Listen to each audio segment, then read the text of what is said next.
Students, welcome to your YouTube channel dream classes. आज का जो हमारा टॉपिक है वो है आपका वर्णन सिद्धांत। तो इसके बारे में आज हम बात करने वाले हैं। तो स्टार्ट करते हैं आज के टॉपिक को। देखो, हमारा टॉपिक है वर्णन सिद्धांत, ठीक है। तो वर्णन सिद्धांत के अकॉर्डिंग मैंने आपको बताया था कि हमारे किसी भी संकुल जो है उसकी संयोजकता दो प्रकार की होती है। एक तो होती है प्राथमिक संयोजकता, एक होती है द्वितीयक संयोजकता। अगर आपने बेसिक कॉन्सेप्ट वाला वीडियो नहीं देखा तो आप देख लो, वहां पे मैंने आपको सारा डिटेल से बता रखा है। अब देखो बात आती है, देखो ये क्वेश्चन क्या है। ये क्वेश्चन आपका आता है, इंपॉर्टेंट है वैसे तो। क्वेश्चन क्या आता है कि आपको इस तरीके से संकुल दे दिया गया और इस संकुल में इसने कहा कि अगर इसकी अभिक्रिया हमने किससे करवा दी, AgNO3। AgNO3 से करवाने पर आपको AgCl के कितने मोल मिलेंगे, तो वो है 3 मोल। तो इसकी द्वितीयक संयोजकता कितनी होगी, ठीक है, समझना इस चीज को। मैंने आपको बताया था कि देखो, जब हम किसी भी संकुल की बात करते हैं तो संकुल के अंदर जो है ना वो कभी भी आयनों में नहीं टूटता। संकुल के बाहर जो भी चीज हो, चाहे वो आपका प्लस के रूप में हो चाहे वो आपका माइनस के रूप में हो, वो आपका विलयन जो है आयनों में टूट जाता है। मतलब वो किसी के साथ भी विलित हो जाता है, किसी के साथ भी विक्रिया दे देता है। लेकिन संकुल के अंदर जो चीज पाई जाती है वो कभी भी आपके आयनों में नहीं टूटती है, वो वैसी की वैसी ही रहती है।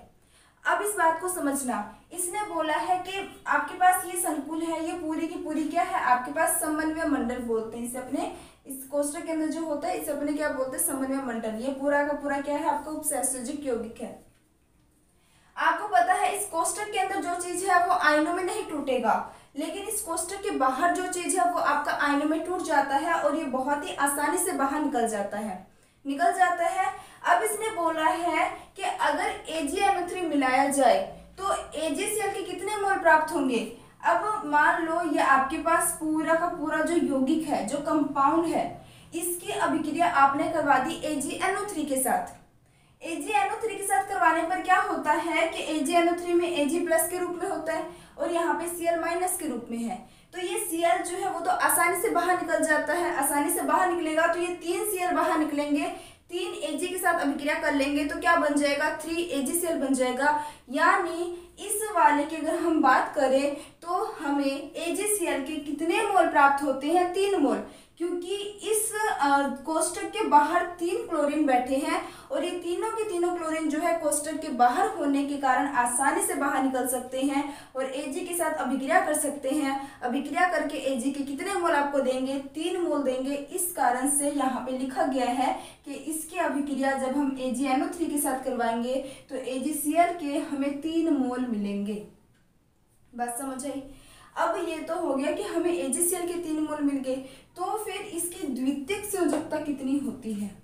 मैंने आपको कल बताया था कि द्वितीयक संयोजकता क्या होती है कि जो आपके केंद्रीय परमाणु होते हैं उसके साथ जितने लिगैंड जुड़े होते हैं उपसहसंयोजक बंध द्वारा, उसे हम क्या बोलते हैं, द्वितीयक संयोजकता बोलते हैं। तो अगर हम इस वाले की बात करें तो इसमें हमारी द्वितीयक संयोजकता जो है वो कितनी होगी, तो आप देख सकते हो 1 कोबाल्ट के साथ 3 अमोनिया के अणु जुड़े हुए हैं उपसहसंयोजक बंध द्वारा। तो यहाँ पर 3 कह रही, सॉरी 6 जुड़े हुए हैं। तो 6 जुड़े हुए हैं तो मैं बोल सकती हूँ यहाँ पर उपसहसंयोजक बंध कितने बन रहे हैं, 6 बन रहे हैं। और 6 उपसहसंयोजक बंध बन रहे हैं तो द्वितीयक संयोजकता इसकी कितनी हो जाएगी, इसकी हो जाएगी 6। समझ आई बात, इजी सा था। देखो वैसे तो मैंने यहाँ पे मोल लिख दिया है, लेकिन अगर आपको पूरा कंपाउंड दे दिया जाए और आपसे पूछ लिया जाए कि AgCl के साथ ये कितने मोल देंगे तो ये आपको खुद को बताना आना चाहिए। अब देखो इसके अंदर मैं आपको पहचानना बताती हूँ। इसके अंदर देखो, आप देख रहे हो कि कोष्ठक के अंदर जो है ना वो तो आयनों में नहीं टूटेगा, कोष्ठक के बाहर जो है ना वो आयनों में टूट जाता है। अगर ये आसानी से आयनों में टूट जाएगा तो ये AgNO3 के साथ अभिक्रिया करके AgCl देगा। जितने Cl बाहर है उतने ही आपको मोल प्राप्त होंगे AgCl के। 2 Cl बाहर है तो 2 AgCl आपको मिल जाएंगे और जो कोष्ठक के अंदर है वो वैसे के वैसे रहेंगे, ये आयनों में नहीं टूटते। तो यहाँ पर जो आपका अंदर जो कंपाउंड बन रहा है, यहाँ पे केंद्रीय धातु परमाणु के साथ कितने आपके उपसहसंयोजक बंध बन रहे हैं, तो यहाँ पर भी देखोगे तो 6 बन रहे हैं। यहाँ पे अमोनिया के 5 है, क्लोरीन का 1 है, टोटल कितने होंगे, यहाँ पर भी आपको 6 ही मिलते हैं। समझ आई बात। नेक्स्ट देखते हैं, नेक्स्ट की अगर अपने बात करें तो पहली बात इसको देख के पहचानना आना चाहिए कि आपको AgCl के कितने मोल मिलेंगे। क्लोरीन बाहर कितने बैठे हुए हैं, एक ही बैठा हुआ है। अब जो इस कोष्टक के अंदर आ गया वो तो आयनों में नहीं टूटने वाला, लेकिन जो कोष्टक के बाहर है वो तो आपके AgCl के साथ मोल बनाएगा, मतलब AgNO3 के साथ अभिक्रिया करके AgCl के मोल देगा। तो यहाँ पर जो आपका Cl है वो कितने मोल देगा, 1 मोल देगा AgCl का। लेकिन यहाँ की अगर हम संयोजकता की बात करें, द्वितीयक संयोजकता की अगर हम बात करें तो यहाँ पर NH3 के साथ 4 और क्लोरीन के 2 हैं, यानी टोटल कितने हो गए, 6 हो गए। यानी यहाँ पर भी उपसहसंयोजक बॉन्ड कितने बन रहे हैं, 6 बन रहे हैं। नेक्स्ट अगर अपने बात करते हैं इसकी, तो देखो इसमें और इसमें कोई अंतर है क्या, नहीं है। सॉरी, इसमें और इसमें, यहाँ पे भी 2 क्लोरीन बाहर है, यहाँ पे भी 2 क्लोरीन बाहर है। यहाँ पे कोष्टक में टोटल 6 उपसहसंयोजक बंद थे अंदर, यहाँ पर भी 6 है, तो यहाँ की भी संख्या कितनी हो जाएगी, 6 हो जाएगी। नेक्स्ट की अगर अपने बात करें तो 2 क्लोरीन बाहर है, तो AgCl के 2 मिलेंगे मोल, ये तो आपको क्लियर हो गया। बात आती है कि इसकी उपसहसंयोजक संख्या कितनी होगी, तो भाई सभी में 6 है, तो ये सोच के आगे भी 6 मत भर देना, क्योंकि यहाँ पर NH3 के 4 है, यानी PD जो है वो आपके 4 अमोनिया के साथ उपसहसंयोजक बंध बना रहा है, और यहाँ इसकी जो द्वितीयक संयोजकता हो जाएगी वो हो जाएगी 4।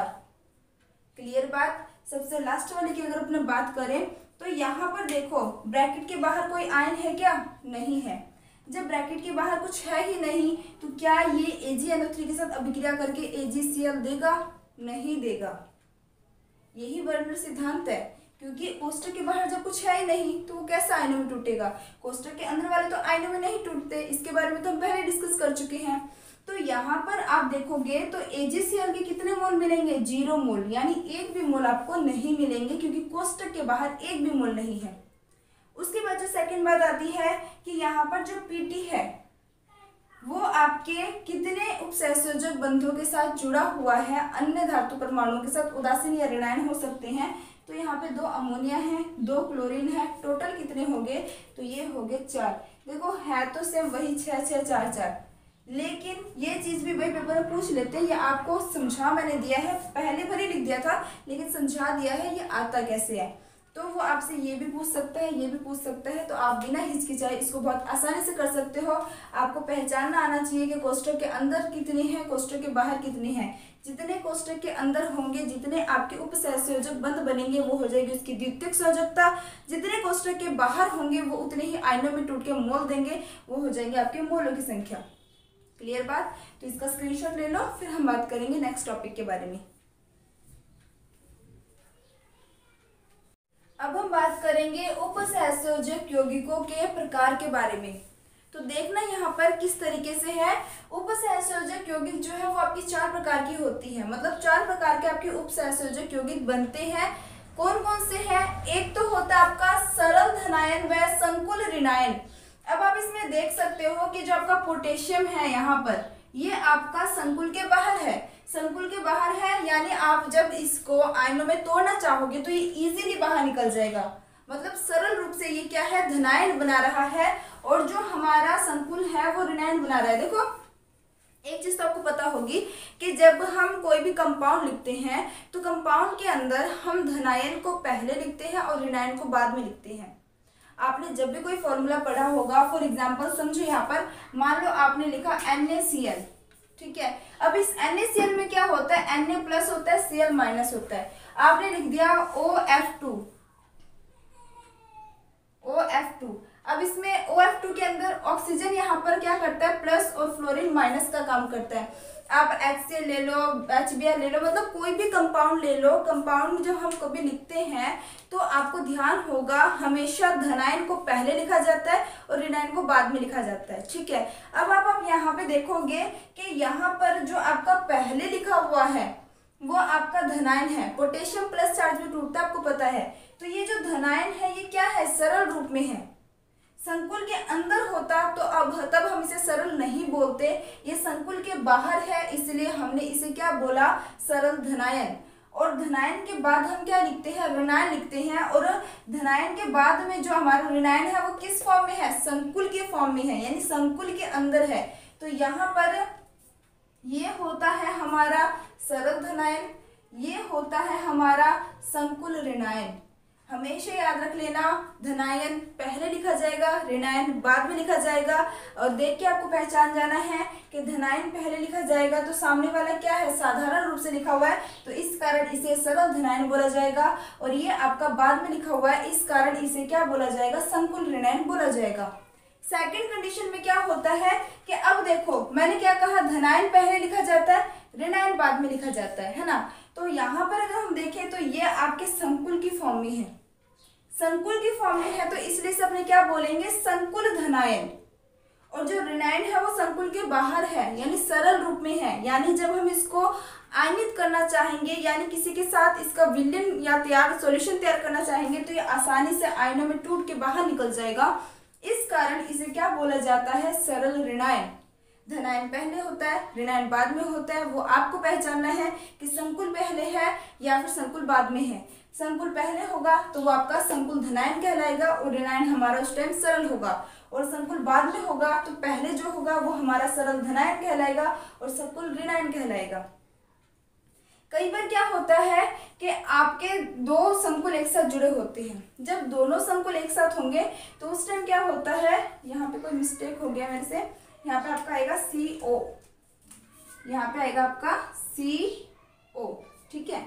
चलो अब देखो यहाँ पर ये क्या बोल रहा है, ये बोल रहा है कि आपका CO ये जो है ना संकुल ही, प्लस वाला भी संकुल है, माइनस वाला भी संकुल है, दोनों ही संकुल है। तो यहाँ पर इसे हम बोलते हैं संकुल धनायन और संकुल ऋणायन। यानी आपका जो संकुल है वो पॉजिटिव की फॉर्म में भी है और संकुल ही आपका नेगेटिव की फॉर्म में है। यहाँ पे सरल कुछ नहीं है, ठीक है। सबसे लास्ट और आखिरी कंडीशन में क्या होता है, उदासीन संकुल।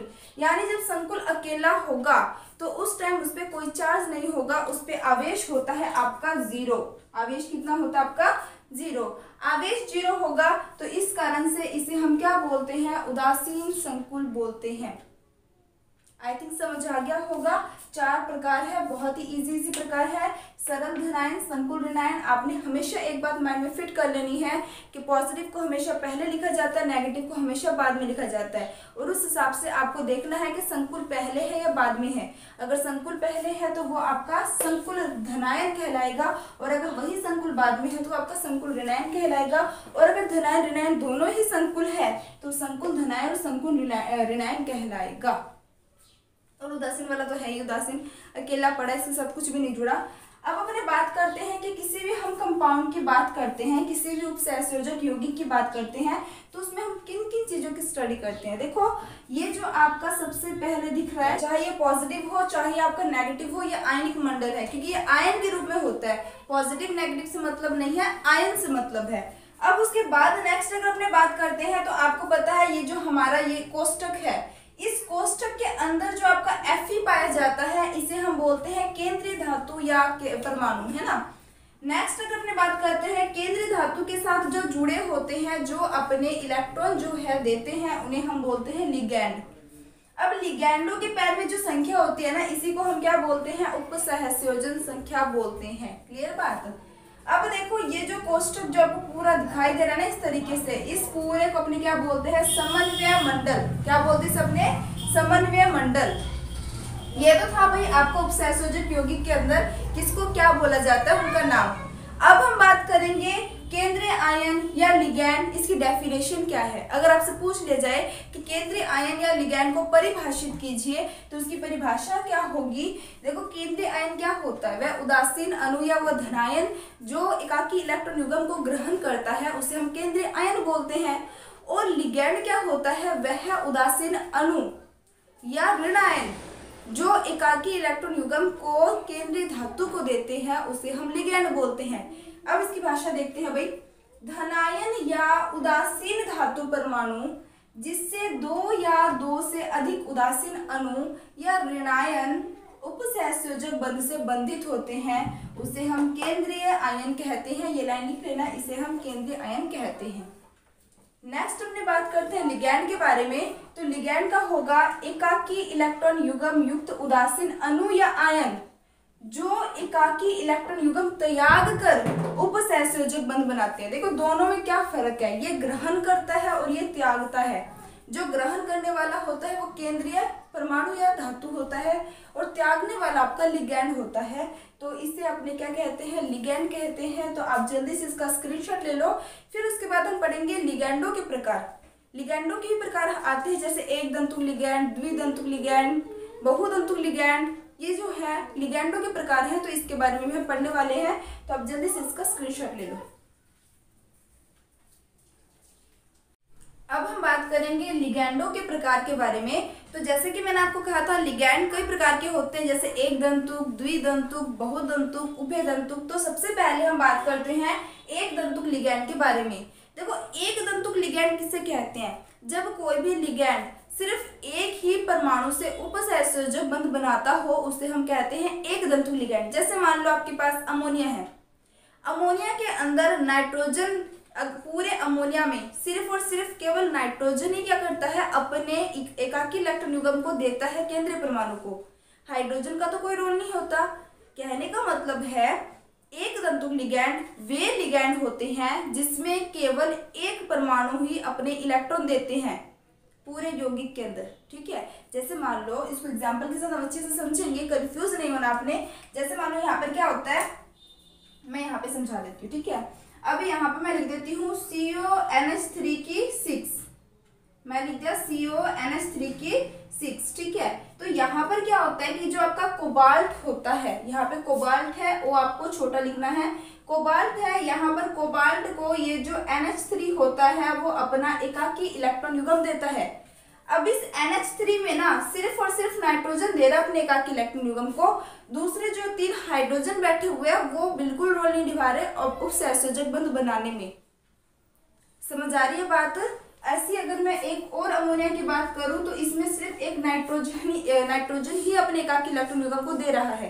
तो पहले हम इसकी डेफिनेशन पढ़ते हैं, इसके साथ जब मैं इसको कंपेयर करके बताऊंगी ना, फिर आपको पता लग जाएगा कि एक दंतुक लिगैंड, द्विदंतुक लिगैंड क्या चीज है। ठीक है, तो सबसे पहले देखते हैं ऐसा लिगैंड जो धातु के साथ एक उपसहसंयोजक बंध बनाता है। अब ये अमोनिया जो है ना, ये सिर्फ एक उपसहसंयोजक बंध बना रही है ना, दूसरा अमोनिया दूसरा उपसहसंयोजक बंध बना रहा है। ऐसे तीसरा जो है वो भी खुद की तरफ से एक बनाएगा, चौथा भी खुद की तरफ से एक बनाएगा। ऐसा कभी नहीं होगा कि एक अमोनिया दो उपसहसंयोजक बंध इकट्ठे बनाए।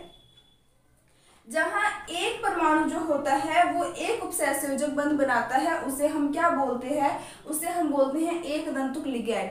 लेकिन अगर हम बात करते हैं द्विदंतुक लिगैंड के बारे में, तो ध्यान से समझना, ऐसा लिगैंड जो धातु के साथ 2 उपसहसंयोजक बंध बनाते हैं, इसके अंदर अपने बात कर सकते हैं। जैसे मान लो ये आपके पास पूरा कंपाउंड दे रखा है एथिलीन डाइअमीन का। ठीक है, जब हम फॉर्मूले के अंदर इसको यूज करते हैं, यौगिक के अंदर इसको यूज करते हैं, तो हम इसको पूरा ना लिख के सिर्फ इसका साइन होता है en, तो इसको लिख देते हैं। एग्जाम्पल पढ़ेंगे, समझ आ जाएगा। अब देखो, यहाँ पर ये जो कंपाउंड है एथिलीन डाइअमीन का, जिसे हम En बोल रहे हैं, ये वाला नाइट्रोजन और ये वाला नाइट्रोजन दोनों ही क्या कर रहे हैं? उपसहसंयोजक बंध बना रहे हैं। यानी अब कोई अगर धातु आके जुड़ जाता है, फॉर एग्जांपल यहाँ पे कोबाल्ट आके जुड़ गया, तो ये एथिलीन डाइअमीन जो है, En जो है, अगर मैं ऐसे लिख देती हूँ COEN की 6 तो नहीं आएगा, यहाँ पे 3 आएगा, COEN की 3। तो इस En की 3 का मतलब क्या हुआ कि जो ये एक En है ना, ये 2 उपसहसंयोजक बंध इकट्ठे बनाता है। दूसरा En 2 और बना लेगा, तीसरा En 2 और बना लेगा। तो यानी कोबाल्ट की द्वितीयक सहसंयोजक संख्या तो 6 ही होगी, लेकिन यहाँ पर इसके साथ En कितने जुड़े हुए हैं? 3 जुड़े हुए हैं। कहने का मतलब है कि जो आपका एथिलीन डाइअमीन होता है, यानी जो En होता है, वो एक साथ 2 उपसहसंयोजक बंध इकट्ठे धातु के साथ बनाता है। इसमें क्या था कि जैसे मान लो क्लोरीन है, ब्रोमीन है, आयोडीन है, ये अकेले एक ही बंध बना रहे थे, उपसहसंयोजक एक ही बंध बना रहे थे, एक से ज्यादा नहीं बना रहे थे। लेकिन द्विदंतुक लिगैंड में क्या होता है कि ये क्या करते हैं? 2 इकट्ठे उपसहसंयोजक बंध बनाते हैं, केवल एक कंपाउंड। अब ये अकेला En क्या करेगा? 2 उपसहसंयोजक बंध सीधे बना लेगा। जैसे मान लो अगर मैं इसके स्ट्रक्चर की बात करती हूँ, तो यहाँ पर इसकी स्ट्रक्चर मैं आपको बताती हूँ किस तरीके से है। कंपेयर करके समझेंगे बहुत ही अच्छे से समझ आएगा। देखो बात क्या है, बात ये है कि हम एक दंतुक लिगैंड की बात करेंगे ना, तो वहां पर तो हमारा फॉर्मूला होता है CONH3 की 6, ठीक है। लेकिन अगर हम बात करते हैं द्विदंतुक लिगैंड की, तो वहां पर क्या हो जाता है COEN की 3। अब देखो इनको मैं स्ट्रक्चर को बना के बताती हूँ कि क्या चीज है। अगर मैं इस स्ट्रक्चर की बात करती हूँ तो इसमें जो कोबाल्ट होता है इसके साथ कितने अमोनिया जुड़ते हैं, 1 2 3 4 और 5 6। ये वाला जो सारे के सारे उपसहसंयोजक बन रहे हैं, तो आप लोगों ने तीर का निशान इस तरीके से लगा देना है। मैं यहाँ पे पहले फिल कर देती हूँ, फिर मैं आपको समझाती हूँ कि मैं क्या कहना चाहती हूँ। बहुत ही इजी लैंग्वेज में आपको समझाने की कोशिश करती हूँ मैं। अब देखो यहाँ पर आ गया CO, आ गया। अब ये CO जो है ना वो क्या करता है, यहाँ पर आपका, यहाँ पे मैं बना देती हूँ 1 2 3 4 5 6, बन गए 6। अब क्या होता है कि एक EN 2 उपसहसंयोजक बंध एक साथ बना रहा है, यानी ये 2 उपसहसंयोजक बंध जो है ना एक साथ एक EN बना रहा है। तो यहाँ पर इनको इस तरीके से लिखा जाता है। यहाँ पर भी एक EN जो है वो 2 उपसहसंयोजक बंध बना रहा है, इसको ऐसे लिखा जाता है। और यहाँ पर भी एक EN 2 उपसहसंयोजक बंध एक साथ बना रहा है, तो इसको इस तरीके से लिखा जाता है। देखो अगर हम बात करें, चाहे इस कंपाउंड की बात की जाए चाहे इस कंपाउंड की बात की जाए, दोनों की द्वितीयक संयोजकता कितनी है, 6 है। क्योंकि इसमें उपसहसंयोजक बॉन्ड कितने बन रहे हैं, 6 बन रहे हैं। यहाँ पे भी 1 2 3 4 5 6। समझ आ रही है मेरी बात। देखो बॉन्डिंग जो है ना वो तो दोनों में 6 है, लेकिन एक दंतुक लिगैंड में क्या होता है, एक दंतुक लिगैंड में केवल एक अमोनिया जो है एक उपसहसंयोजक बंध बनाएगा कोबाल्ट के साथ। लेकिन एथिलीन डाइअमीन जो है वो एक साथ 2 उपसहसंयोजक बंध बनाता है, इस कारण इसे द्विदंतुक लिगैंड कहा जाता है। आई थिंक अब बात जो है वो धीरे धीरे क्लियर हो रही होगी आपको। तो सीधी सी बात है, एक दंतुक लिगैंड और द्विदंतुक लिगैंड में क्या अंतर है। एक दंतुक लिगैंड वे लिगैंड होते हैं जो केंद्रीय धातु परमाणु के साथ केवल एक उपसहसंयोजक बंध बनाता है, और द्विदंतुक लिगैंड किसे कहते हैं, जो केंद्रीय धातु परमाणु के साथ 2 उपसहसंयोजक बंध बनाते हैं। ठीक है, तो आप देख सकते हो। अब एक देखो मैंने ना 2 बातें बताई है मैंने, एक तो होती है द्वितीयक संयोजकता और एक होती है आपकी उपसहसंयोजन संख्या। अब द्वितीयक संयोजकता और उपसहसंयोजन संख्या में क्या अंतर है, दोनों बातें मैंने आपको बताई है। द्वितीयक संयोजकता की अगर हम बात करें तो द्वितीयक संयोजकता मतलब है कि कितने आपके उपसहसंयोजक बंध बन रहे हैं। दोनों कंडीशन में 6 बन रहे हैं, तो दोनों कंडीशन में द्वितीयक संयोजकता 6 होगी। समझ आ रही है मेरी बात। दोनों कंडीशन में द्वितीयक संयोजकता 6 होगी। लेकिन अगर उपसहसंयोजन संख्या की बात की जाए तो उपसहसंयोजन संख्या में इस चीज को ध्यान से समझना, यहाँ पर जो आपका केंद्रीय धातु जुड़ा है, केंद्रीय धातु के साथ जुड़े हुए लिगैंडों की जो टोटल संख्या होती है उसे कहा जाता है उपसहसंयोजन संख्या। यानी यहाँ पर जो उपसहसंयोजन संख्या होगी वो होगी 6, लेकिन यहाँ पर जो उपसहसंयोजन संख्या होगी वो होगी 3। लेकिन दोनों में द्वितीयक संयोजकता कितनी होगी, दोनों में 6 होगी। द्वितीयक संयोजकता यानी केंद्रीय धातु परमाणु के साथ कितने आपके लिगैंड बंध बना रहे हैं, मतलब लिगैंडों के साथ कितने उपसहसंयोजक बंध हैं। यहाँ पे 1 2 3 4 5 6, यहाँ पे भी 1 2 3 4 5 6, यानी उपसहसंयोजन संख्या तो अलग है, द्वितीयक संयोजकता अलग है। द्वितीयक संयोजकता दोनों में होगी 6, लेकिन उपसहसंयोजक संख्या होती है कि केंद्रीय परमाणु के साथ कितने लिगैंड जुड़े हुए हैं। यहाँ पर 6 जुड़े हुए हैं, यहाँ पे 3 जुड़े हुए हैं। समझ आ रही है बात। अब देखते हैं इसको अच्छे से, अब समझ आ जाएगा आपको। देखो थोड़ा सा ना ध्यान लगाया करो अच्छे से। थोड़ा सा एक बार आपको लग सकता है कि भाई नई चीज पढ़ रहे हैं, नई चीज पढ़े, और वैसे भी चैप्टर है बहुत इंटरेस्टेड। नई चीजों को जितना ज्यादा नई चीजें हम सीखते हैं उतना ही ज्यादा इंटरेस्ट बढ़ता है कि हाँ हम आज कुछ नया सीख रहे हैं। चलो देखते हैं। अपने बात कर रहे थे एक दंतुक लिगैंड के बारे में, तो यहाँ पर ऋणावेशित एक दंतुक लिगैंड आपको 2 तरीके से मिलेंगे, एक तो ऋणावेशित मिलेंगे और एक उदासीन मिलेंगे। ऋणावेशित जहाँ पर होगा, अब देखो Cl को आप क्या बोलते हो, क्लोरीन। अगर हम इसको एज ए लिगैंड के रूप में उपयोग में लेते हैं तो इसके शब्द के अंत में O जुड़ जाता है। क्या जुड़ जाता है, O जुड़ जाता है, यानी क्लोरीन जो आपका ऋणावेशित आपका लिगैंड के रूप में काम करेगा, तो उस टाइम इसे बोलेंगे क्लोरिडो। इनका उपयोग हम कहाँ करेंगे? इनका उपयोग करेंगे जब हम इनके IUPAC नेम पढ़ेंगे ना, तब करेंगे। देखो मेरा जो फर्स्ट सेकंड वीडियो है ना, वो पूरा बेसिक कॉन्सेप्ट पर है, यानी आपको इसका बेसिक पता होना चाहिए कि अगर हम नामकरण करेंगे तो नामकरण करने से पहले किसको क्या बोला जाता है, किसको क्या बोला जाता है, ये चीज़ क्लियर होना जरूरी है। अगर ये चीज़ क्लियर होगी तो आपको बहुत ही आसान लगेगा नामकरण करना। और नामकरण के अंदर आपको ये भी तो पता होना चाहिए ना कि किसके अंदर जो अपने बोल सकते हैं माइनस कितना है, माइनस का प्लस का कितना है, उसके ऊपर जो अपने बोल सकते हैं ऑक्सीकरण अवस्था कितनी है। नामकरण में ऑक्सीकरण अवस्था का पता होना बहुत जरूरी है, और ऑक्सीकरण अवस्था का आपको तभी पता होगा जब आपने ये सारी बेसिक चीज़ें क्लियर कर रखी होंगी। ठीक है, तो जो सबसे ज़्यादा यूज़ होती है मैं उनके बारे में बता रही हूँ। बाकी जो एक आधे एक्स्ट्रा है आप खुद से कोशिश करो कि एक आधे बाहर से, मतलब मेरी वीडियो के अलावा इसको ऑब्जर्व कर सको, यानी बुक वगैरह की हेल्प से। चलो देखते हैं, यहाँ पर बात आती है कि Cl- को बोलते हैं क्लोरिडो, Br- को ऐसे ही Br- को क्या बोलेंगे? ब्रोमिडो, I- को बोलेंगे आइडो, F- को बोलेंगे फ्लोरिडो, SO4- को बोलेंगे सल्फेटो। वैसे तो सल्फेट बोलते हैं, लेकिन लास्ट में O जुड़ जाएगा क्योंकि यहाँ पर ये ऋणावेशित लिगैंड के रूप में जब ये काम करेगा। ऐसे C3O- को बोलेंगे कार्बोनेटो, M2O- को बोलेंगे नाइट्राइटो, Cn- को बोलेंगे साइनो, SCN को बोलेंगे थायोसाइनेटो।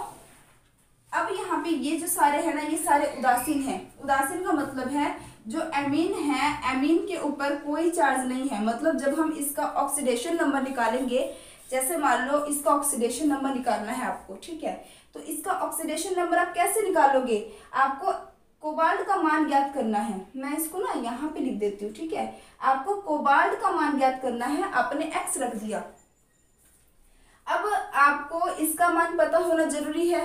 अभी मैंने कहा जो एमीन होता है वो होता है आपका उदासीन, यानी उस पर कोई चार्ज नहीं होता। तो ये यहाँ पे क्या आ जाएगा? आपका प्लस में 0। इसको मैं पूरी तरीके से लिखूँ तो यहाँ पर आपका Cl3 भी होता है, तो ये Cl3 है, तो एक Cl के ऊपर -1 होगा, तो 3 Cl के ऊपर कितने हो जाएंगे? -3 हो जाएंगे। ठीक है, तो यहाँ पर क्या आ जाएगा? -3 बराबर 0, तो x बराबर क्या हो जाएगा? +3 हो जाएगा। यानी आपको ये निकालना आसान तब लगा जब आपको इसका पता हो। अगर आपको इसका नहीं पता होता तो आप इसका मान नहीं निकाल सकते थे। समझ आ रही होगी मेरी बात। अब देखो ऐसे ही कार्बोनिल की बात करें, ये भी उदासीन होता है। एक्वा जिसे अपने जल बोलते हैं, ये भी उदासीन होता है। pyridine ये भी आपको उदासीन होता है, और C6H6 बेंजीन ये भी आपका उदासीन होता है। इनका जहाँ भी यूज होगा समझ जाना इनकी ऑक्सीडेशन अवस्था क्या है? 0 है। और जहाँ इनका यूज होगा तो कहीं पर आपको -2 वाले मिल रहे हैं, कहीं पर आपको -1 वाले मिल रहे हैं। तो आपको पता होना चाहिए किस पे -1 चार्ज आ रहा है, किस पे -2। तो आपका जो होमवर्क है ना वो ये है कि जो जो चीज़ें मैं आपको बता रही हूँ इनको आप लोगों ने लिख लिख के प्रैक्टिस कर लेना है, ताकि जब मैं नामकरण कराऊं तो वो आपको बिल्कुल ही ऐसा लगे, बहुत ही इजीली समझ जाए। बेसिक पता होगा तभी आप आगे अच्छे से कर पाओगे। अब अपनी बात करते हैं, ये तो हो गया हमारा एक दंतुक लिगैंड। अब हम बात करेंगे द्विदंतुक लिगैंड के बारे में। तो अभी मैंने आपको बताया था ऐसा लिगैंड जो धातु के साथ 2 उपसहसंयोजक बंध बनाते हो, ऐसा लिगैंड जो धातु के साथ 2 उपसहसंयोजक बंध बनाते हो, उसे हम क्या बोलते हैं? द्विदंतुक लिगैंड बोलते हैं। अब द्विदंतुक लिगैंड में भी आपको उदासीन और ऋणावेशित मिलते हैं। ये जो आपका एथिलीन डाइअमीन है, इसकी ऑक्सीकरण अवस्था होती है 0। इसमें ना कोई प्लस ना कोई माइनस, कोई चार्ज नहीं होता। इसकी ऑक्सीडेशन नंबर होती है 0।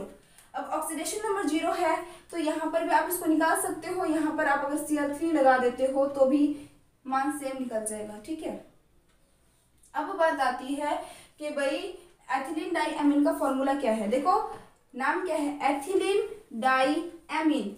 CS2 क्या होता है? आपका एथिल होता है, एथिल। ये भी आपका एक CS2 दूसरा CS2 जो होता है, दोनों आपस में जो जुड़ते हैं इसे अपने बोलते हैं एथिलीन। आपको पता ही होगा एथिल, मैथिल, प्रोपिल, ब्यूटिल, ये सब कुछ आपने बिल्कुल बेसिक चीज़ें 10th में भी पढ़ी हुई है, 11th में भी पढ़ी हुई है। तो यहाँ पर CS2 सिंगल बॉन्ड CS2 और साथ ही साथ बॉन्ड और जुड़े होते हैं, तो इस कंपाउंड को हम बोलते हैं एथिलीन। क्या बोलते हैं, एथिलीन। अगर यहाँ पर डबल बॉन्ड होता, अगर CH2 डबल बॉन्ड CH2 होता तो पहली बात तो यहाँ पे और कुछ नहीं जुड़ा होता। दूसरी बात, इसे हम उस टाइम क्या बोलते, एथीन बोलते। आप लोगों ने पढ़ा होगा, सिंगल बॉन्ड होता है तो एल्केन श्रेणी का होता है, डबल बॉन्ड होता है तो इन श्रेणी का होता है, ट्रिपल बॉन्ड होता है तो आइन श्रेणी का होता है। ये सारे के सारे आपने पहले पढ़े हुए हैं, बिल्कुल इजी वे में, बहुत ही अच्छा सा कॉन्सेप्ट है, कार्बन वाले चैप्टर में पढ़ा हुआ है आपने। फिलहाल ये ध्यान में रखो कि ये आपका CH2 जो होता है इसे हम बोलते हैं एथिलीन। यहाँ पे NH2 कितने आपके पास, 2 है, तो 2 NH2 के एक NH2 को हम क्या बोलते हैं, एमीन बोलते हैं, तो 2 NH2 को क्या बोलेंगे, डाई अमीन। तो नाम क्या हो जाएगा, एथिलीन डाई अमीन। क्या नाम हो जाएगा, एथिलीन डाई अमीन, एथिलीन डाई अमीन। क्लियर बात। तो इसको हम किससे शो करते हैं, EN से शो करते हैं, जिसे मैंने आपको बताया कि जब हम इसको इस तरीके से लिखते हैं तो इतना बड़ा फॉर्मूला लिखने की जरूरत नहीं होती, हम इसको शॉर्ट फॉर्म में EN के रूप में लिख देते हैं। उसके बाद क्या होता है, ऋणावेशित के अंदर एक तो आता है आपका ऑक्जेलेटो। ऑक्जेलेटो का जो फॉर्मूला होता है ना, वो होता है आपका C2O4। ऑक्जेलेटो का फॉर्मूला क्या होता है, C2O4। इसको सामान्यतः OX से लिखा जाता है। किससे लिखा जाता है, OX से लिखा जाता है। यहाँ पर देखो ये चीज है ना, कंफ्यूज मत होना, ये चीज जो है, ठीक है, ये चीजें अलग हैं, ये चीजें अलग है, मैंने सेपरेट कर दिया, कहीं आप मिक्स ना कर दो, ठीक है। अब ऑक्सीडेटो के अंदर क्या होता है कि 2 कार्बन है। अब यहाँ पे कार्बन जो होते हैं ना, इसकी संयोजकता होती है 4। एक कार्बन की संयोजकता 4 है, दूसरी की भी 4 होती है। तो एक कार्बन जो है वो डबल बॉन्ड ऑक्सीजन के साथ, दूसरा कार्बन डबल बॉन्ड ऑक्सीजन के साथ जुड़ गया। अब ये दोनों कार्बन आपस में जुड़ गए और यहाँ पर आपका ये सिंगल बॉन्ड ऑक्सीजन और सिंगल बॉन्ड ऑक्सीजन के साथ जुड़ गया। इसके ऊपर होता है नेगेटिव चार्ज, इसके ऊपर भी होता है नेगेटिव चार्ज। संरचना थोड़ा सा आपको ध्यान में रखना है, इससे आइडिया लग जाता है कि इस पे माइनस है, इस पे माइनस है, तो ये क्या हो जाएगा आपका -2 चार्ज का होगा। क्लियर बात। तो ये ध्यान में रखना है। ऑक्सीडेटो का फॉर्मूला क्या होता है, C2O4 होता है, और C2O4 को अगर हम खोल के लिखेंगे तो इस तरीके से होगा। यहाँ पे ये ऑक्सीजन और ये ऑक्सीजन दोनों के दोनों क्या करते हैं, आपके लिगैंड मतलब मैंने बोल सकते हैं उपसहसंयोजक बंध बनाने में भाग लेते हैं, और इसको लिखा जाता है OX से। इसके ऊपर आवेश कितना है, -2। क्लियर बात। नेक्स्ट आता है आपका ग्लाइसिनेटो। ग्लाइसिनेटो भी एक ऋणावेशित ही होता है, लिगैंड है। ऋणावेशित कैसे है, क्योंकि इसके ऊपर आता है -1 चार्ज। आपको मैंने क्या बताया, ये वाला क्या है, एथिलीन डाइअमीन, ये वाला क्या है, ऑक्सीलेटो है। ग्लाइसिन क्या है, आधा इसको काट लो, आधा इसको काट लो और उनको जोड़ दो, ठीक है। ये देखो, हाफ ये है और हाफ ये है, दोनों को आपस में जोड़ देंगे तो बन जाएगा ग्लाइसिनेटो। और यहाँ पर ऑक्सीजन के ऊपर होता है नेगेटिव चार्ज, तो यहाँ पे आ जाएगा -1। आई थिंक ये जो आपका टॉपिक है ये क्लियर हो गया होगा। आप जल्दी से इसका स्क्रीनशॉट ले लो।